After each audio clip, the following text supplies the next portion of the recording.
All right, what's going on, man? This is Rob with AMZ Advisors, and today I'm joined by Riley Bennett, who is also an Amazon seller and a big FBA guy. He's got some courses and he's got some other stuff going on. So, Riley, thanks for joining me here.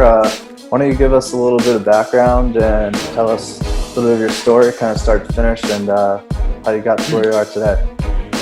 Yeah, today, as you guys can see if you're watching the video, I'm about 3 hours north of Seattle in the San Juan Islands. This is actually Canada here in the distance, at my family's beach cabin.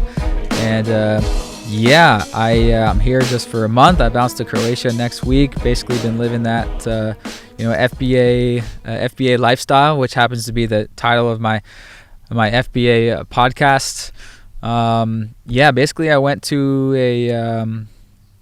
a e-commerce conference in Chiang Mai, Thailand, October of 2014.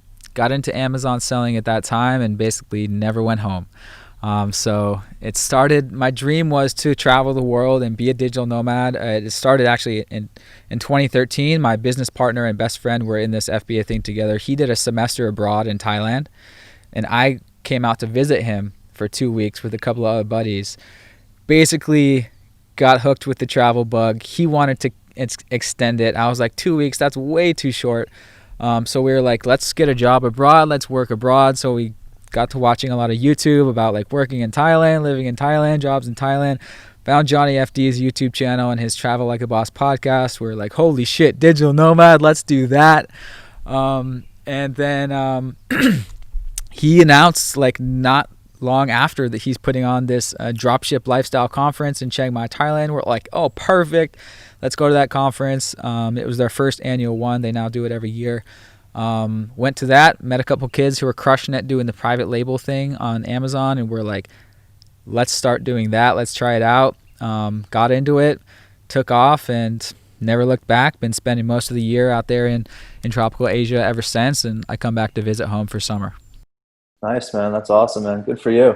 I've got somewhat of a similar story. We started around the same time. We found this guy that you probably know, Stefan Palermos, with Project Life Mastery. From Vancouver. Yeah, just a couple hours north of here. Yeah, and so I have two business partners, Mike and Steve, and we started putting out ebooks, and we realized that Amazon is not the only player that's selling stuff. It's full of third-party merchants, and so we had some books going for a little while in the beginning, and then we figured out retail arbitrage. And so we're from the East Coast, and I'm from Connecticut, and we used to go around. We downloaded the Amazon app on our phones, and we used to go around tri-state area, Target, Walmart, everything, and scanning stuff. Arbitrage, yep. Retail arbitrage, built up a little bit of a bankroll there. And then we moved into the private label Amazon FBA space as well. And we built up an art supplies brand that we had an exit with. And from there, we transitioned into the consulting side. And so that's where we are today. Nice. Yeah. It looks like you guys are crushing it. I've seen your AMZ advisors come up over the years. So. Oh, you have? All right. Yeah, cool. Yeah. I definitely found you a while ago, living that life, the YouTube channel. Nice. Watched some of your vlogs and all that fun stuff. So that's pretty cool. But nice. So let's get into it. The topic we're going at today is just content optimization, listing strategies, best practices, SEO for Amazon, photo optimization, A+ content, storefronts, all that stuff. Let's start with maybe some SEO practices and keyword research. What do you think about this? What's your best practices? Maybe describe a little bit of your keyword research process and how you put together your listing from a copywriting perspective. Yeah, I mean, big picture, just make sure you have all the obvious keywords in there. I do my keyword with Jungle Scout. My research with Jungle Scout. I happen just to use Jungle Scout, but use whatever keyword research tool you use. Do the deep dive. Don't just rely on Jungle Scout. Also do like Google keyword searches. The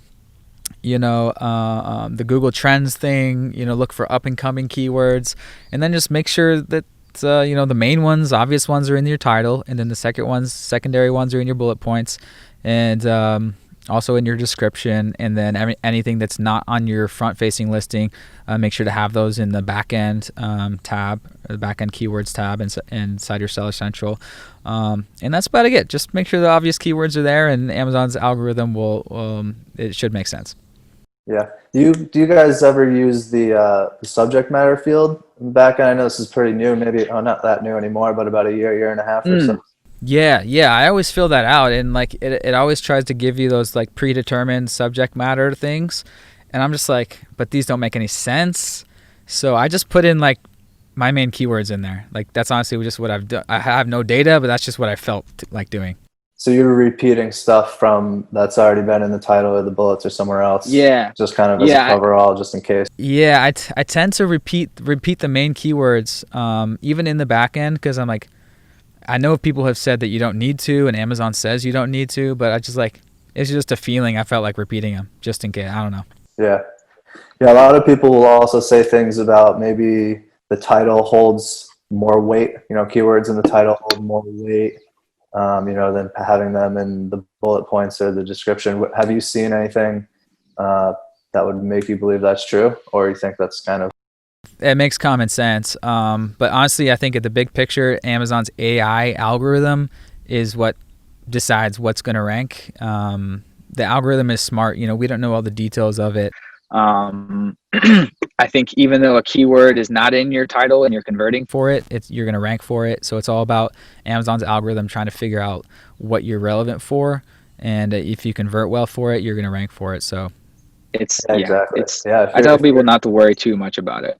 If you're getting the sales, that's going to tell the algorithm you're relevant, almost kind of regardless of where you've got the keyword in there. What do you think about the algorithm picking and pulling words from different places, maybe a word from the bullet mixed with a word from the title, or is it better to keep like full phrases together where possible?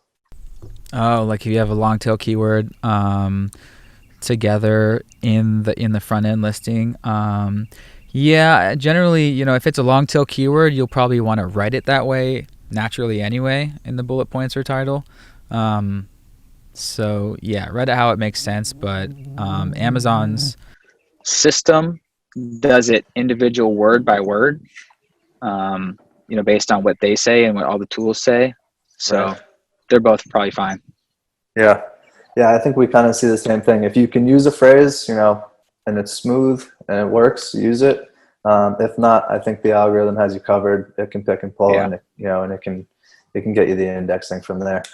All right, cool. Let's move on to photo optimization. You guys have some nice looking listings, obviously. What's your strategy with your photos? How much are you doing just product specific? How much are you doing infographics, lifestyles, that type of stuff? Big picture philosophy. I just tell people like, make your photos good. That's basically it. You just get good product photography. If you can shoot it yourself, hire a professional. I just say, get good photos. That'll get you 80% of the way there. And then, I'm really strategic about my main image. I like to play around with my main image, add those like side circles to like highlight features and stuff. So I like to do, because the main image is obviously really important. That's what people see first. So I like to do the competitor research, look on page 1, page 2, and try to make your main image a different layout, a different style, make yours pop out for sure. So main image is huge.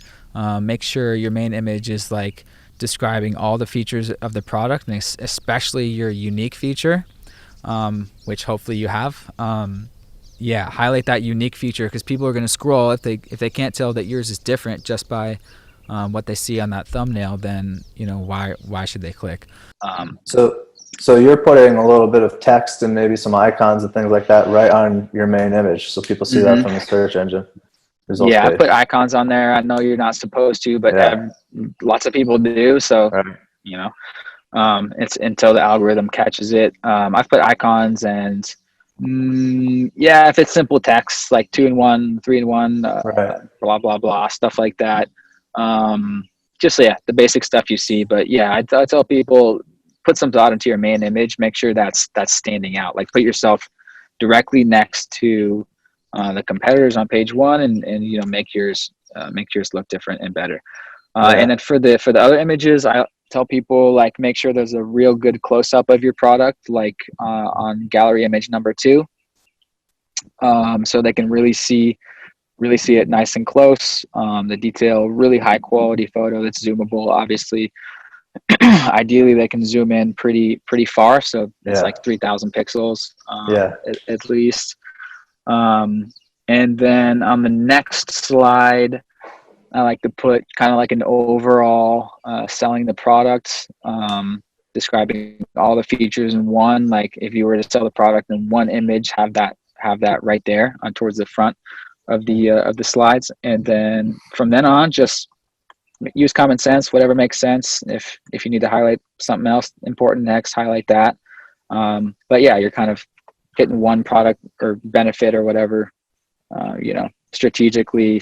Next slide, next image, next image, next image. Whatever makes sense. If your product is simple, you might not need that many more infographics. If it's requires some explaining, then you might need more. Depends on the product.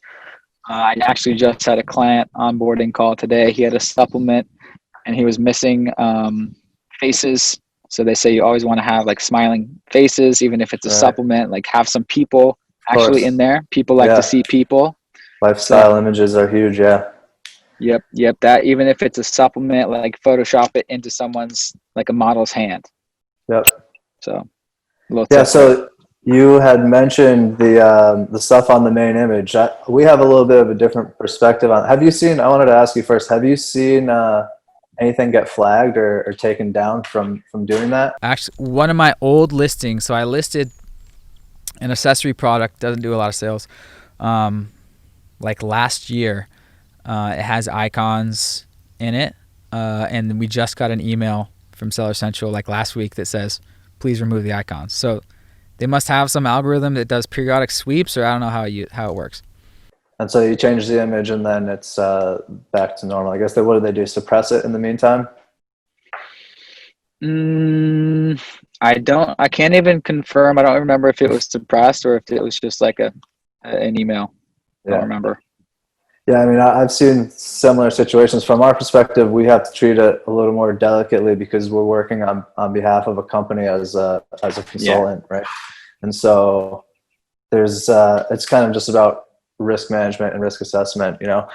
We're happy to do whatever our clients ask us, but if it's something that's kind of in the gray area or against the terms of service, we like to get permission for them to do that, so we're not held liable if their account gets shut down or their listing gets suppressed or something like that.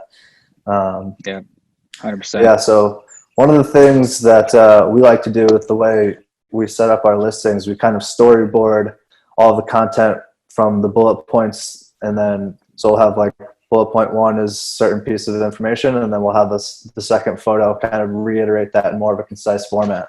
We'll kind of go through the bullet points that way, and that way you could have a bit longer bullet points. It might be a little bit overwhelming, but they're good for your SEO, right?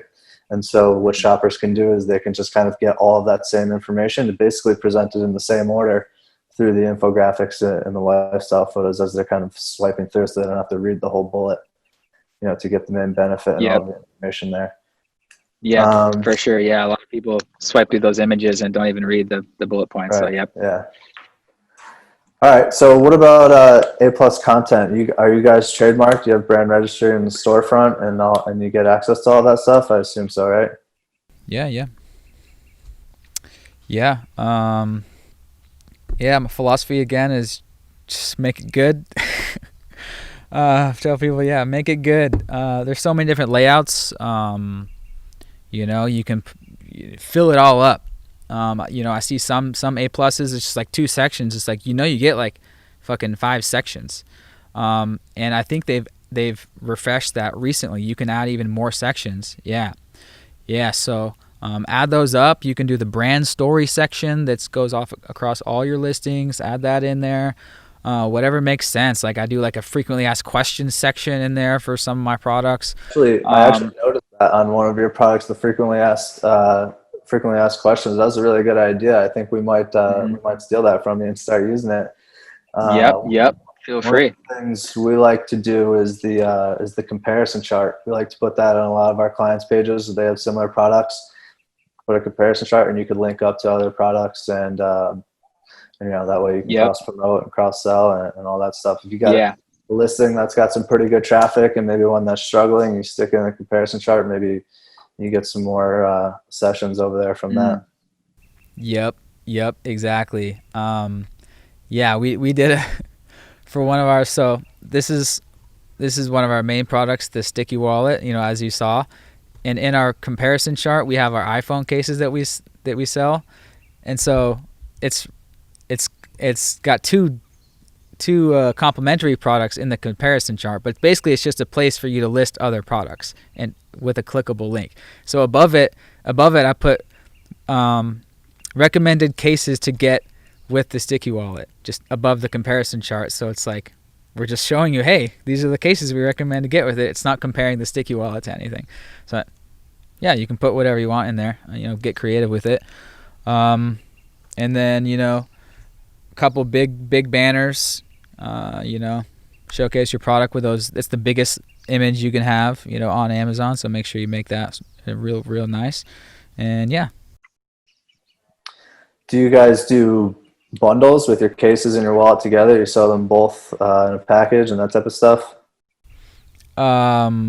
They're separate listings, separate products, but I just created the virtual bundles last week. So that should be good for us. So what is that virtual bundle? Oh, you haven't heard about it yet. It just came out. It's where you can virtually bundle any two products that you sell, and it appears above the frequently bought together section. Is this a beta program, or is this it's beta? It's fully out. Maybe that's why I haven't seen it. Virtual bundles. That's what it's called. Yeah. If you go to my if you go to the brand tab, I already posted a little article about it.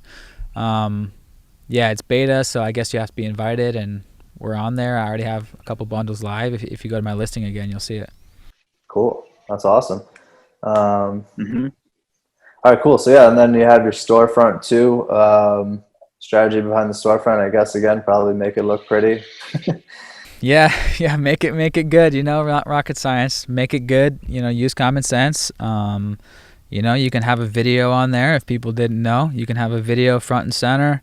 It's basically, people are going to click on that and check out your brand. So, make it look like you're a premium brand, make it as good as you can, high quality images, really nice banner. Just make it sexy, make it awesome. So are you good with yourself with writing copy and using Photoshop and Illustrator and all that stuff and doing the design work yourself, or is this something that maybe you outsource to a graphic designer or a professional copywriter or something like that? Yeah, now I outsource the graphic design. Like, I am a natural graphic designer myself. So for most of my products, I've done it myself just because I'm that type of person. I'm a copywriter as well. During college, I was in sales. So yeah, I actually used to do door-to-door sales. So I used to write these flyers that I would put on people's doors. Like, you just fucking one page. I look back, it's like, that's a fucking one-page sales letter. I used to write those and just say whatever I could say, get people to call me. So yeah, I've 10 years of copywriting experience. So I've written most of my listings and for many clients as well. But for new clients now, we're building a team. I have a couple copywriters I work with. But yeah. Yeah, that's kind of the way we started. I mean, it was the three of us when we started, and we did everything ourselves. And as time goes on, you start delegating, maybe starting with some VAs or some freelancers and things like that, and and you grow from there. Yep. All right, cool. Yeah. Where do you go with launch strategies these days? I mean, back in the glory days when we first started, and when you started, you used to have things like Jump Send and what was the other ones? I don't even remember. All these other platforms where you can give away your product for $1. Yeah, viral launch. Yeah.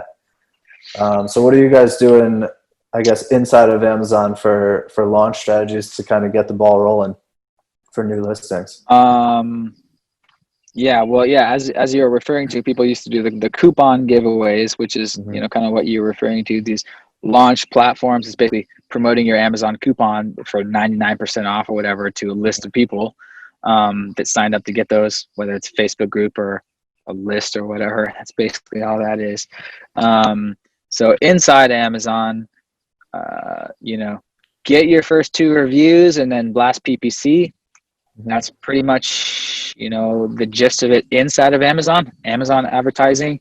You know, keep your price low, have a big coupon on there. Maybe have something even in your bullet points or image. Hey, new launch special.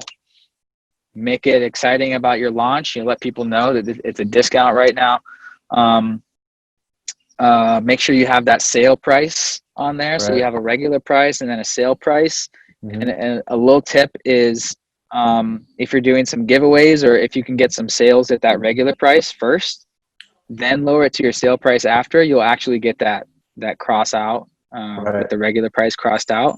And they test different. I've noticed sometimes it works, sometimes it doesn't work. Sometimes listings get it, sometimes they don't.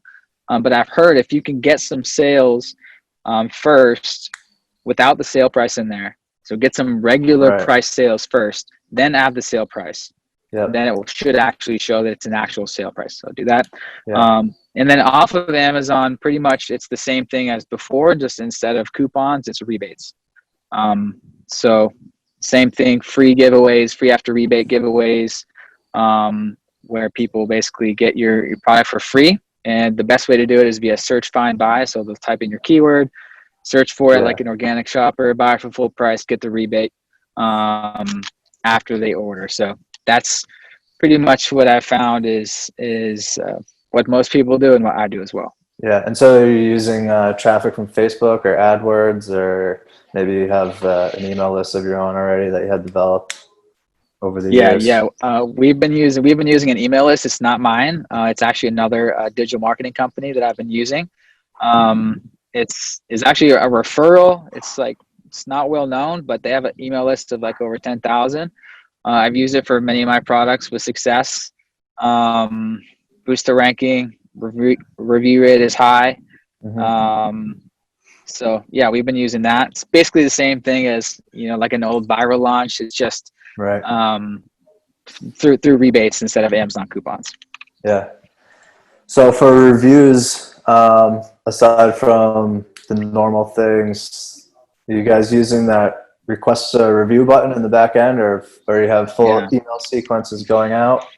What are you guys doing? About getting reviews? That's another tough thing. We just hit that that request review button inside of Amazon, that new thing. And Jungle Scout like automates that for you or something. I don't know. Parker handles that. Yeah, I think they have a web app where they kind of move the button to make it easier to use. You can get through them quicker. Yeah, something like that. We did that. And then, for automatic email follow-ups to Amazon customers, we had a pretty good email sequence going over the years. But then last year they sent us a warning, and then I changed it. And then apparently that didn't work. They sent us another warning, and they said, okay, you're done. No more emails. Oh, no. So we're totally banned from customer follow-up emails. But honestly, in the past couple of years, like the open rate on those has gone so down, and people can unsubscribe. And I wasn't even that mad. But what I do is an insert card. We do the insert card with the QR code. Scan this to register your warranty. Takes them to a ManyChat flow where they put in their email address that gets added to our email list. And then they get a $5 coupon for our Shopify site. And then they get email follow-ups after that. Nice. Yeah, sounds pretty standard.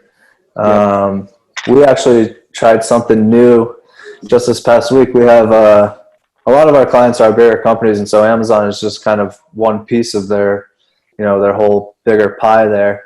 And so a lot of the times they'll already have really good Shopify store. They're doing a lot there, and the Amazon is just maybe secondary. And so we tried to Hmm. contact some of their customers who had purchased from their website and said, hey, can you go leave us a review on Amazon? We're trying to grow our Amazon presence, all that type of stuff. And they ended up getting 3 reviews. But what happened quickly after was people who were clicking the link to leave the review were getting an error from Amazon saying they noticed unusual activity. And Yeah. so how that listing has been prevented from non-verified reviews. So it could only get verified reviews now. Oh, Yeah, I've never seen oh, it they before, blocked. but they Yeah, blocked on. interesting. Yeah, they blocked unverified reviews. And it was only 3 of them that came in like maybe the course of a day or something. Maybe over a couple of days. But yeah, something on their system saw it as unusual, and they said no mas. Yeah. Verified reviews only. So Yeah. Yeah. Yeah. Yeah. They're the boss there. But yeah, it's good philosophy, utilize what you have to build up what you don't have. But yeah, I guess there's a tip for anyone listening. You should probably do that really slowly if you're going to do it. yeah, segment it out. Yeah, hit a couple groups and do it slowly over time. Hmm. Um, yeah, so I mean, I don't know. I think that was most of the topics we wanted to cover here for listing optimization. I had some good answers there. That was nice. Hopefully, Yeah. everybody at home who's watching this in future finds some value in there. Yeah, for sure. So yeah, I see on the list here outside traffic. I want to get into more of that, and I I've seen some info on the A9 algorithm and how apparently now it's outside traffic is weighted more heavily. Um, do you do a lot of that, and what is it, and what's your take on that? I mean, our main focus is inside Amazon. Our expertise is within the walls of Amazon. Right now, Hmm. we're working with a DSP called Hey Humming, and what they do is they bring all of your ad platforms together kind of into one portal for you. And so we're testing that now with our own website to try and generate some leads and to just see how the platform is and see how it works and all this stuff.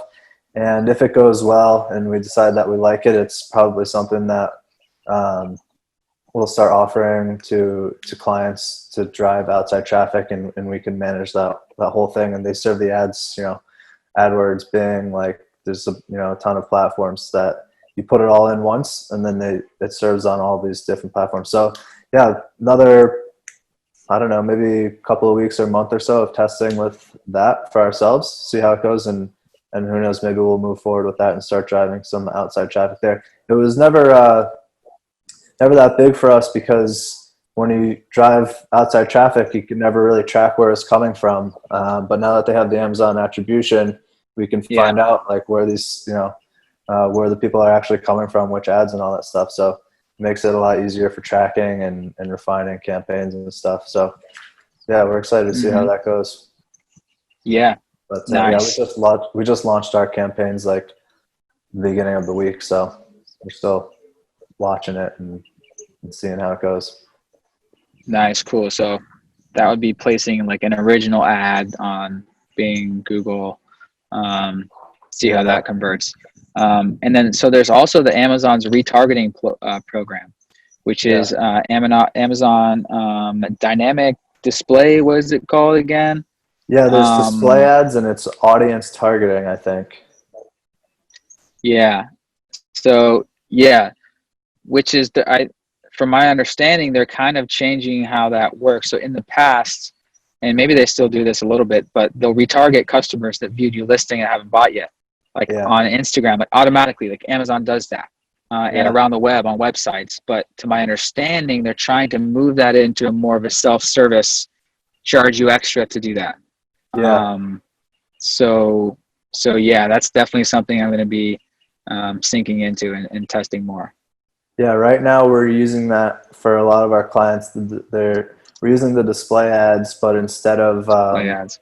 yeah, the display ads are coming, on the listings. There's a couple of them. There's one kind of below the bullet points, and then one below the add to cart stuff on the right. So we use a lot of those for brand protection, get our own products there, other products, kind of similar idea as the comparison chart.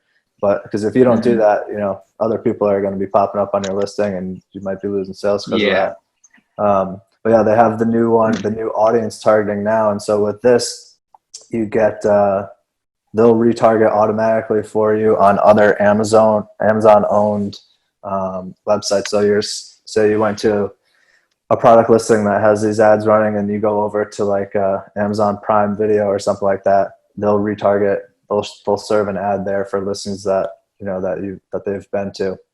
And I have one running.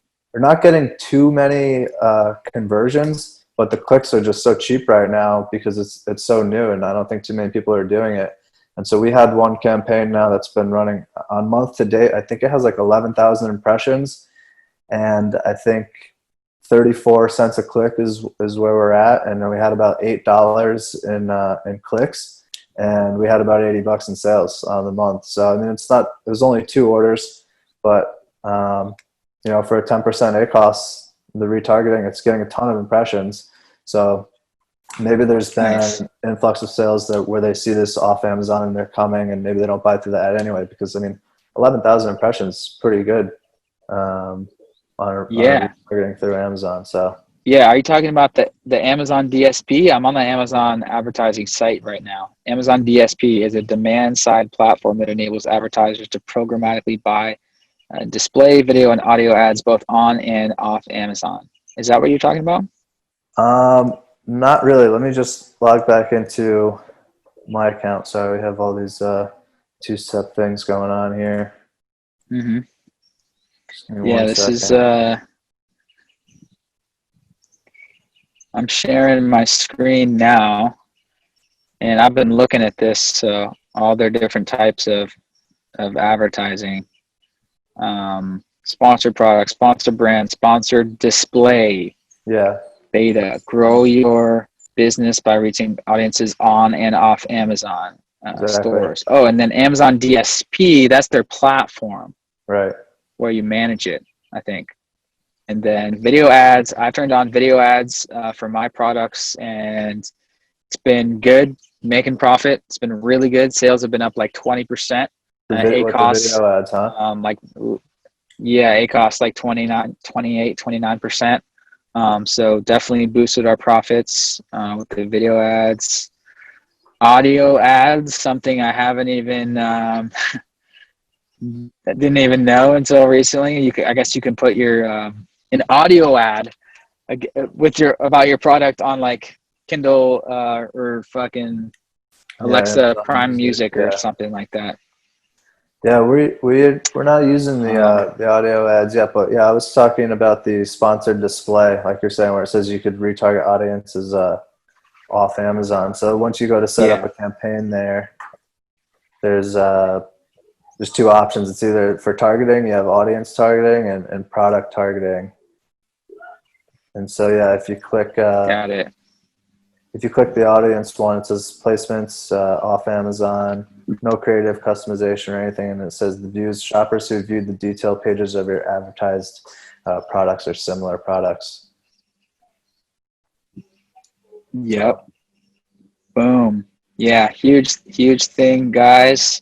There's a tip there. So yeah, we're implementing this for some clients also. How much does it? And anyways, you guys can check this out. Just go to advertising.amazon.com and they explain it. So yeah. So anything else you wanted to go over? Do you want to talk about maybe your course or your consulting stuff or any of that? Sure. Yeah, I guess why not? As I kind of said at the beginning, I kind of got into this whole Amazon expert thing because I started my YouTube channel, my vlog that you mentioned, and started that in like 2015, doing like weekly vlogs out in Southeast Asia. And after like a year and a half, like the most common question I would get was like, Riley, how are you traveling full time? I want to be a digital nomad too. I want to live that life too. What are you doing? So in the comments, I would just like explain to people Amazon thing, private labeling, and eventually I wrote a long blog post in 2015, breaking down. It's called the Amazon Method, exactly how we fund our travels. And that got some good traffic and traction and subscribers from that, lots of comments, and people would start to reach out after that. How can I pay you for coaching? Where can I buy your course? Teach me how to do this. So I was like, fuck, We don't now have I a got to course. make a course. Make one. And so, Yeah. So, did what any entrepreneur would do is, when an audience is asking you for something over and over, you make a digital product around that. So created my course in 2016 called the Amazon Method, banged that out, launched it in late 2016. And then 2020 was coming around. I'm like, all right, I got to update the course. It's time. I'm going to redo the whole thing. So I was doing that Q1 in 2020.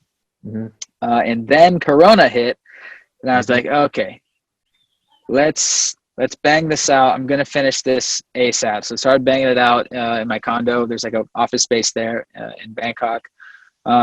Started banging it out, and then an old e-commerce friend decided to partner up with him to grow my Amazon school, my Amazon course. And he had the idea actually to turn it into a 90-day challenge, because we were going over like, how do we make it better?